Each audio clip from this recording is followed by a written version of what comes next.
Uh, okay, good afternoon, everyone. Thanks for coming back. We have a couple of very interesting talks. So please, Alexandre. Hey, everyone. Yeah, thank you so much for being here today, this afternoon, at the end of the long week. I was expecting the room to be empty, and I'm sure many of you could have just gone for a long weekend and enjoyed the sun. I'd like to thank organizer for bringing us together and also giving me this opportunity to present today. I think we're just discussing about opportunity and challenges, right? Bringing different people from different community and figure out ways how we can work together. And we were asked to somewhat introduce you to our field so that there's a kind of common understanding of what we're doing. And then I more or less left the technical details to the end. So of course, there's a lot of ideas that will be introduced. And if any of those are interesting to you, please make sure to drop an email. We're located at the University of Waterloo, which is about an hour and a half drive away from here. So if you ever want to visit, you should always feel free to welcome, especially Toronto students, so we can organize group tours. And I know CQI/QC and similar Department of Physics at University of Toronto, I think there could be significantly more synergies between IQC and Toronto, and I'd be willing to help us get there. And on that, yeah, let me start. My name is Alexandre. I'm in the Department of Physics and Astronomy, as well as the IQC at the University of Waterloo. And today I'm going to tell you about quantum control and quantum information with Rydberg atom arrays. So just quickly introducing you about our platform. Here's what a Rydberg atom array quantum simulator looks like. It's a room-sized scientific apparatus. And thanks to my student, they've taken those very nice shots. And this is a platform that came online about the last 5-7 years. There's been tremendous advance on the experimental capability side, and I'll describe some of that. And currently, we're working with rubidium. Historically, rubidium was some of the workhorse of atomic physics, and over the years, we've learned how to control other alkaline atoms as well as other alkaline earth atoms. And now the field is already at a point where we work with mixed species, either bringing different alkali atoms or alkali and alkaline earth atoms. And there's tremendous growth happening in the field right now. Yet, working with rubidium system, even though you could argue more classical, plain vanilla type system, there's still plenty of physics that can be done. So it's not always true that more complex brings more complexity in physics. So our approach here was like still keep it simple. And you see that, well, it's a lot of optics still in absolute a very small system as compared to a BEC type experiment maybe a decade ago. Now, just quickly, I'll share some few features about our platform. What we do is effectively we have the ability to cold trap and image individual atoms. And what look like in practice is we have a source of rubidium. We bring those rubidium into this glass cell here, and we build a microscope around this glass cell so we can create a cloud of millions of atoms. And we can deliver light, tightly focused laser light into that cloud of atoms to produce this optical trap. So effectively, you can think just a very high intensity laser beam. And into that laser beam, and atoms will be attracted, actually individual atoms, and we can image those on a sensitive camera. And typically it looks like this. So if you see an atom, you will see something that looks like that. If you have no atoms, you will see just something blue, and we can discriminate between the presence and absence of an atom. So we have site selective readout of individual atoms. And something nice is we actually have the ability to multiplex that system. So you take a laser beam, multiplex in one dimension to create this 1D chain of atoms. And typically what you see in the lab is something that looks like this. So some traps will be occupied by atoms. You'll see a bright spot, and some traps will not be occupied, which will be effectively a defect. And this is a problem. So historically, we would do ensemble average, and your initial state change from shot to shot, which is a problem. Now, luckily, thanks to quantum control, we have the ability to correct for those defects. So here's where it looks in practice. We have the ability to prepare defect-free configuration of atoms. So we take an image, identify where are the atoms, where are no atoms, and given what we want, we go about moving the atom in real space. And we actually work really, really hard on solving that problem. So this problem of preparing a defect-free compact configuration of atom in a 1D chain is a problem that can be solved exactly. And the algorithm is actually linear. And we have the source code available on GitHub. If that's interesting to your colleague, please make sure to have a look. And something we've worked really hard is in trying to say, okay, and something important for you theorists in the room is having an efficient algorithm is not sufficient. You need an efficient implementation of that algorithm, and typically try to work really, really hard so that it can run really fast in the experiment.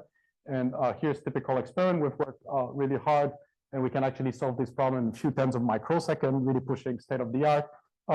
We thought that we might gain an advantage with GPUs, and here's actually something else that I've learned is even though in theory you would expect greater capability with GPUs, it typically takes time to initiate the core when solving problems. And here, what we see is that for the problem size that we're dealing with, handling CPUs is actually better. We've also worked on the problem of solving reconfiguration problems in 2D. And now this is typical problems in quantum control. So when you operate those quantum simulators, of course, you like to think about those implementing quantum algorithm, but the simple fact of operating the system also involves solving a lot of hard classical optimization problem. And here's one example. Now, depending on which objective function you set, the problem might either be easy or hard. So if you ask, find the minimize the total distance displaced by all atoms, it will typically be a problem you can solve with the Hungarian algorithm in n to the cube complexity. However, if you seek to minimize the number of atoms displaced, it will typically be an NP-hard problem. And we actually work with graph theorists to solve that problem. And interestingly, graph theorists have been working on reconfiguration for years. So many of you, when you were kids, might have played this game. You have a board from 1 to 15 in a square of 16, and then you shuffle the number around and you say, okay, how can I go back to original configuration? That's a typical reconfiguration problem. And those graph theorists, when they write their paper, they said, oh, here's our theory, typically represented by those games played by kids. We came to them and said, look, we have a new problems.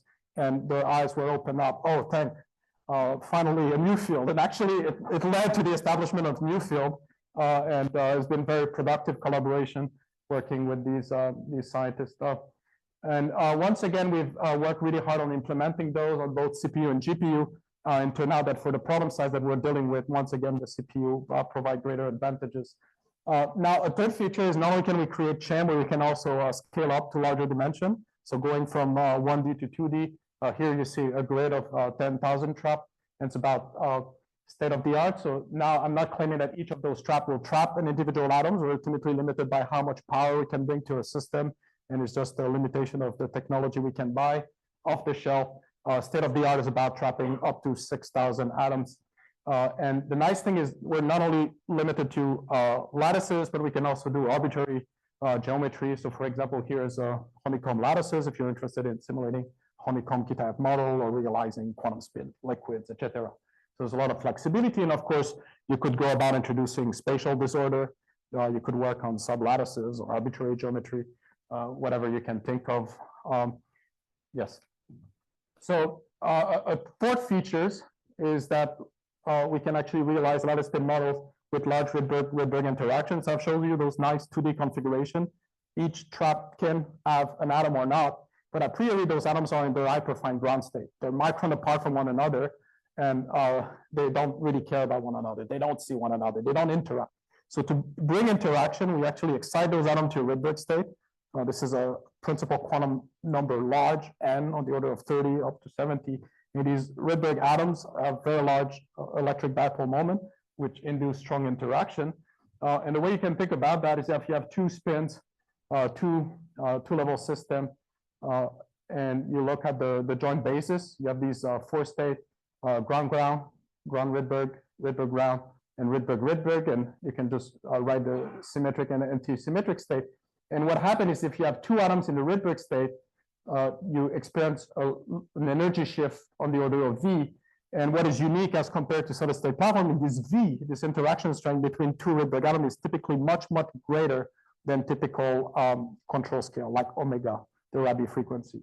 So effectively what happened is if you were to undergo Rabi oscillation, you were to try to drive the system start on the ground, introduce an excitations, but effectively because this detuning is much, much smaller than the Rabi frequency, this transition is forbidden. And this is what is called the Rydberg blockade. So effectively what you'll have is that the evolution will be constrained to the subspace here, and you will see an enhancement into the Rabi frequency of the square root of 2. And whether or not you see that enhancement will depend on the distance, right? So if the atoms are really close to one another, the energy C is very, very large, and the blockade is very significant. And as you bring the atoms towards infinity, now the atoms stop interacting one another and they act as two independent level systems, right? So that's why we typically say they're large interaction, but programmable. And they're programmable because we can tune the interatomic distance. And typically this is the mechanism that is used for engineering 2-qubit gate, as well as to realize lattice spin models. So both for quantum computing and quantum simulation. So now typically what is realized is a transverse realizing model. So you can just think of that as a spin in the presence of an external magnetic field. And when two spins are in the same direction, they experience an energy penalty V. And now here we have this driving term. And you see here that I write this driving term is site selective. And how we go about doing that in the experiment is typically that's what we're currently building on, is on the one hand, we have a reservoir region. And on the other hand, we have a control region where we put the atoms on which we want to perform quantum gate. And then we can apply these site selective control pulse. So effectively, we use a spatial light modulator to create these flat top beams, which allow us to very precisely engineer 2-qubit gates. So this is a kind of a novel approach, right? Historically, you would say, okay, I have my register here. This is where I store my qubit. And if I want to perform a control operation, I'll shine a laser light onto it. But that's a problem, right? Because in the process of doing so, you might corrupt quantum information encoded into neighbor. So now we have effectively like what was done historically with trapped ion, the ability to move the atom in space while maintaining the coherence encoded in their internal degrees of freedom. And therefore, we can just store our quantum information here and only move it to that region whenever we want to perform a quantum operation. There's a quite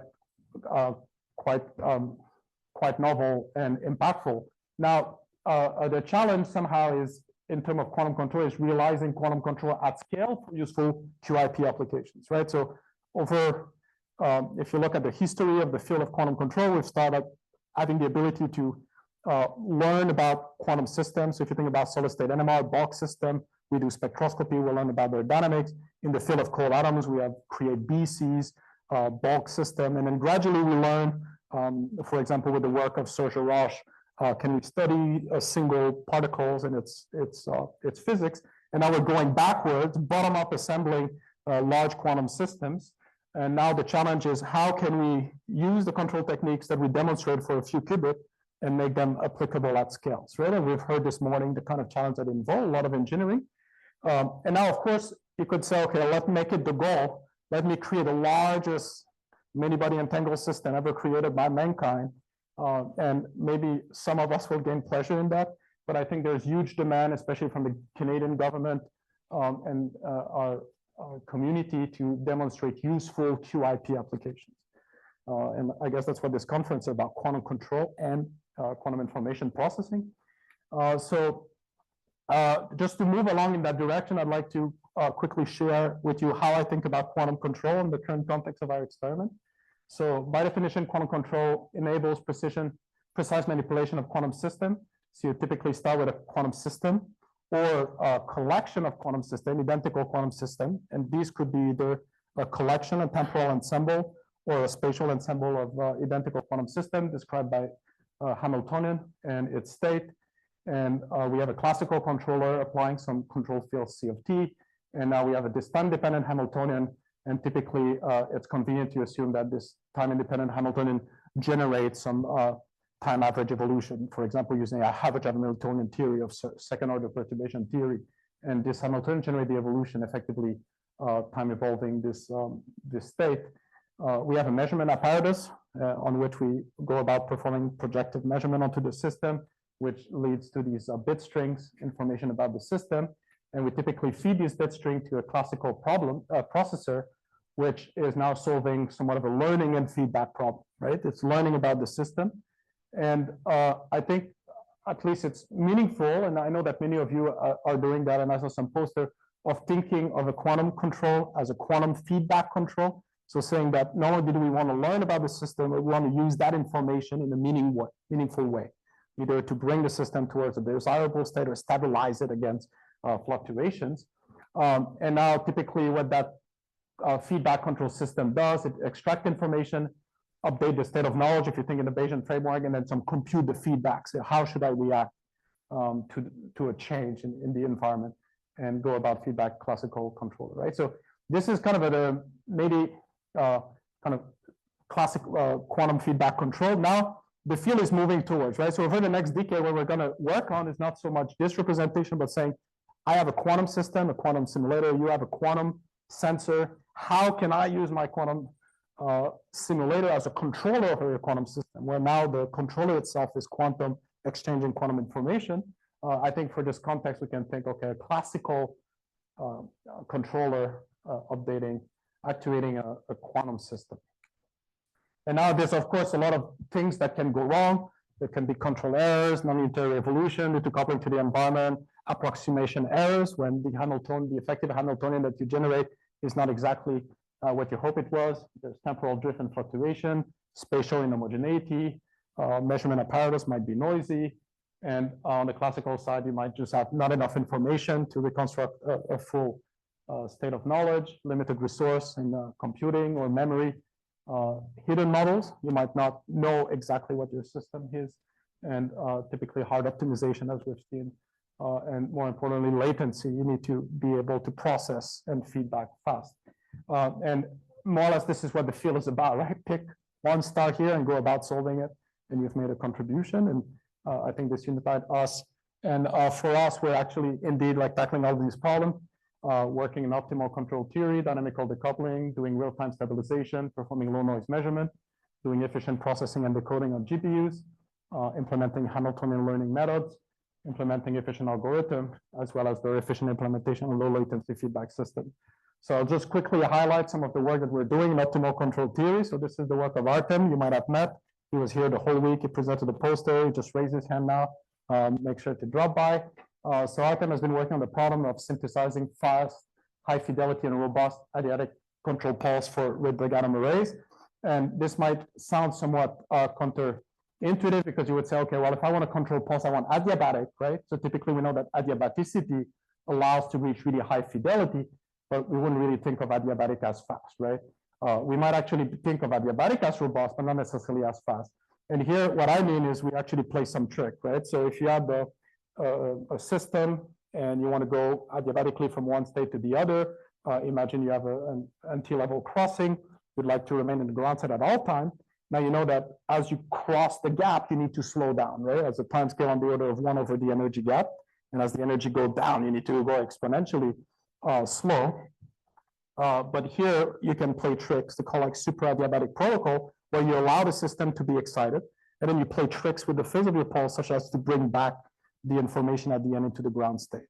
So here we kind of play those tricks, and what we see, for example, for a single qubit gate, the problem of exciting an atom to a Rydberg state, we can actually do it with much greater fidelity and much smaller pulse duration than we would with any other methods. And this is allowed by using optimal control theory. We can also doing that for a 2-qubit gate, and here we see like this is kind of the standard protocol for entangling 2 Rydberg gate, and we see that using optimal control theory and the Van Loon formalism, we can achieve better fidelity and much faster pulse time. So these are the kind of the problem you can do offline. Ideally, you'd like to do online, solving this optimization problem in real time. This is where GPUs might help you. Now, the nice thing about using adiabatic pulse is that they embed robustness just naturally. So if you look at how that fidelity responds with respect to a change in parameter, for example, a change in detuning or a change in frequency, you see that you're much less sensitive. So this is the kind of pulse that we're developing and we're implementing in the lab, and just like a tool in our toolbox. And therefore, if you're expert in optimal control and you want to help us scale that, right? Now we want to do quantum control at scale. How do I optimize optimal quantum control theory to go across a phase transition involving hundreds of atoms? And now it becomes much more difficult because you cannot solve exactly that problem on your laptop. Another problem we've worked on is efficient algorithm. I've already talked about that. Another one is a low latency feedback system. So a lot of those systems out there are typically based on FPGA, which is great, provide real-time control. However, FPGA are not easily integratable with GPU, and also they tend to be hard to program, right? So good luck finding a student that know how to code a FPGA. If you find one, good luck convincing him or her to build a program, and then good luck maintaining capability when that student graduates. So effectively, you want to stay away from that. And our approach was just buying a gaming workstation, which turned out to be very good, and then just populating with different cards at will to build capability. And this is kind of the work that was done with co-op students here, like Amir, for example. Apologies for the pixelated version, but effectively, the problem is we go about taking images of those systems, and based on the information that we extract, we go applying feedback control, for example, to move atoms in space. But the nice thing is that this problem that I said, that we can move atoms in space, can be reused, for example, to realize adaptive protocols, and this is relevant in sensing if you want to beat the standard quantum limit, or to do error decoding in quantum correction. So some kind of a versatile tool. And what we went about doing is just doing the best job and just tabulating all the numbers, like, and making sure that each step is doing as good as it can. And ultimately now what we're limited at is the hardware. So it's just like how fast can we extract information out of a system is proportional to how many photons can we scatter out of the atoms, how many photons can we collect. And now, luckily, the technology of cameras has evolved, and already the community has adopted new camera technology. The point I want to make here is that a lot of the quantum control requires not only the development of algorithm, but also hardware, software, and algorithm, right? And that is, we need to keep updated about what is happening out there in the electrical engineering community, because this is what allow leap in development capability, right? So here, effectively, this is state of the art. So we can do everything as fast as possible in a few tenths of microsecond, but ultimately acquiring information and playing that these control feedback is the limiting factor. And once again, like, this whole thing is available on GitHub. So if you're interested in using it, please feel free to take at it. So now, in terms of using these tools, quantum feedback control for application quantum information processing, you can think of different ideas, and I think these are like the core ideas: learning, sensing, metrology, computing, simulation. And I've personally contributed to many of those fields over the years, and I'll just quickly highlight, so shameless self-promotion. But in particular, I'd like to emphasize, Alex was here earlier this week on Wednesday, present his work. So actually, Alex took over my work. He's a third-generation grad student, and he's been doing amazing, continuing pushing state-of-the-art. And something that is interesting is now what we call Hamiltonian learning had been for a decade called spectroscopy, and a few decades ago when I was a grad student was system identification, and now it's Hamiltonian learning, but very much like the tools are very much the same, modulo some new ideas. Effectively, we use these techniques to identify two new defects in diamond, and particularly one defect, which is a hydrogen-related electronuclear spin defect, which is quite exciting because never been seen before, and we get to give it a name, which is quite interesting, and allows to effectively scale up those solid-state spin defects. Instead of working with a single sensor in a diamond, you can now actually think about scaling up. But these systems are really somewhat frustrating to work on, is that you want to create a entangled state of 3 spin, you need to work extremely hard, and even then, its fragility is not guaranteed thanks to its interaction to the environment. And this is, once again, where you see the advantages provided by Rydberg atom array, because now we're not talking about a few, but we're talking about hundreds of atoms. In sensing, we measure time-dependent varying magnetic field related to some of the work we heard earlier today with compressed sensing, effectively sensing both deterministic and stochastic field using Walsh functions. And we also demonstrated quantum enhanced magnetometry using entangled state of spins. In metrology, we've shown atom array optical clock, which is a new way of operating optical clock, where you stabilize an external oscillator, which is a laser, to an atomic transition. And the nice thing is that if you have an array, each atom itself is a tiny clock. And the nice thing is that even in a 1D chain, which is 10 micron long, this atom on the left tick at a different rate than this atom on the right. So now you can start thinking about measuring gravity or doing gravitation measurement at the micron scale, and really push the field of metrology. Now in computing, we've demonstrated high fidelity 2-qubit gate. This is work done at Caltech when I was a postdoc, and was just very recently beaten by the Princeton team. And now what we do in Waterloo is trying to advance the field of quantum simulation. This is the team, including Artem. This is our system. You've already seen it, and our website is live. So please have a look. Tell us what you think. So for those of you that are not familiar, just to set the stage, quantum simulation is the method by which an accessible quantum mechanical system is used to study the properties and dynamics of another quantum mechanical system, right? So think, for example, if I were interested in learning about graphene, but I don't have the ability to synthesize graphene, or I don't have the ability to bring that graphene flake into the parameter regime that I wish, I might want to do calculation, say on my laptop. But if I get into the regime where I'm interested in correlated electron system or highly entangled state, my laptop will fail to do so. And this is where quantum simulation simulator becomes useful. And basically, the idea is the following: you have an inaccessible quantum system, undergoes some unknown quantum evolution. And effectively, what you go about doing is you map this model onto the data model realized by an accessible quantum simulator, something like a Rydberg atom array. You let that system evolve using the tools of quantum control. And then by performing measurements, you can learn back about the dynamics of the desired system. And this is kind of, these ideas have been around since Feynman, and we've heard from John, and we're still being developed. And now it's important to recognize, and I think that's something that is not said enough, we hear a lot of quantum simulation being done out there. But typically the quantum simulation that is done is the quantum simulation of native model, right? So I've said our system realized transversizing model.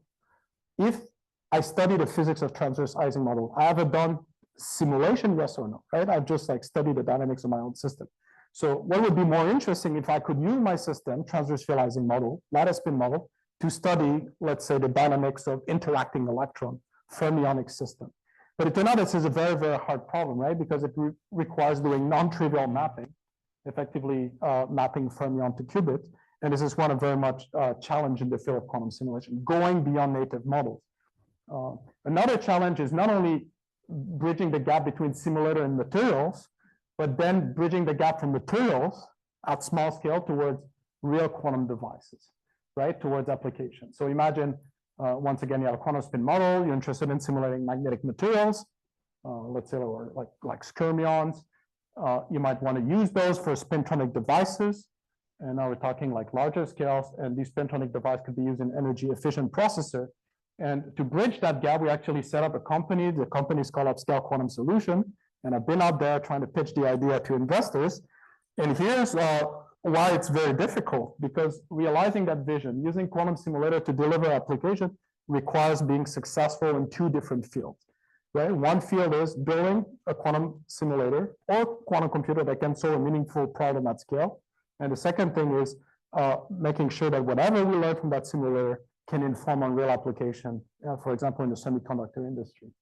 I think I'm running out of time. I actually have like another 30 minutes of slides. But hopefully you had a good time. So I'll take 1 minute and I'll flash through. What I wanted to go through it is consider the problem having a 1D chain where you want to entangle 1 and L. And I was proposing to study 3 different approaches: the analog approach, the digital approach, as well as the dynamic approach, where the dynamic approach involves moving the atom in space, and somewhat going about comparing which method is best and in which condition would you use one. And then a lot of like slides showing you how we went about studying these different things. And I think there's a lot going on. But just in conclusion, what I want to say is like a few of the challenges that remain: realizing quantum control at scale, solving mapping problem for simulation beyond native model, as well as connecting with application in condensed matter and material science. So I would like to encourage you to write an email, visit us, and visit our website. Thank you very much.